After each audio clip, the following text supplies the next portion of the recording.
For about 160 years now, people have been speculating about what really killed Poe. We know that he died here in Baltimore in October of 1849, but no one is really sure of the causes of his death. And there have been many theories over the years about what really happened that weekend. We know that Poe arrived in Baltimore on September 28th. He checked into a hotel and went out on the town because he had acquaintances here in Baltimore, having lived here for a number of years.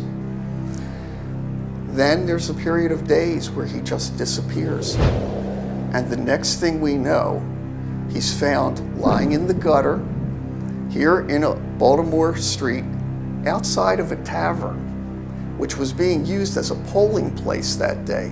October 4th was an election day here in Baltimore. He was semi-conscious. And after being identified by some people, he was taken to a local hospital, the Baltimore City and Marine Hospital. When he arrived there, Poe was put under the care of a Dr. John Moran. After being there for a number of days and being tended to by Moran's wife, on the morning of October 7th, Sunday morning, 1849, Poe awoke. He opened his eyes, looked up at the ceiling, said, "Lord, have mercy on my soul," and he died. He was 40 years old.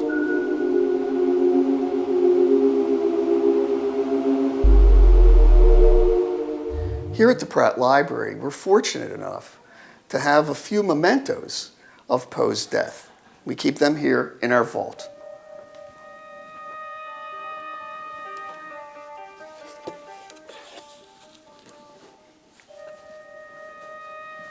Among the memorabilia that we have from Poe's death are two pieces that are kept in this box. A piece of Poe's coffin.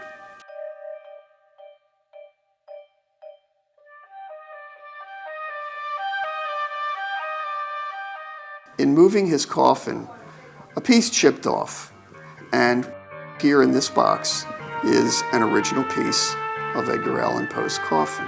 In addition to that, locks of hair that were cut from the head of the individuals shortly after they died. It was common practice at that time. What we have in this frame, both Edgar and a lock of his wife Virginia's hair. Virginia's, of course, is the more voluminous, it's the curly hair. This is Edgar's hair, right up here, the straight hair. Well, we've been to the library's vault.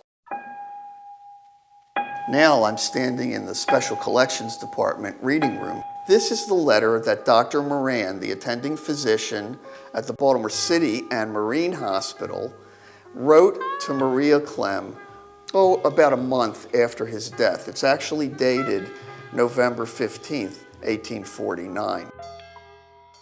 Mrs. Clem apparently had contacted Dr. Moran to ask him about Poe's last days. And he did take quite a bit of time to write to her and explain, again, another lengthy letter that discussed his last hours.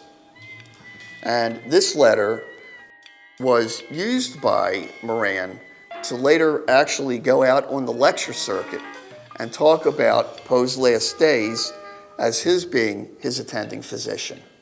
There are many possible explanations as to how Poe died. But there is one thing that we do know. We don't know.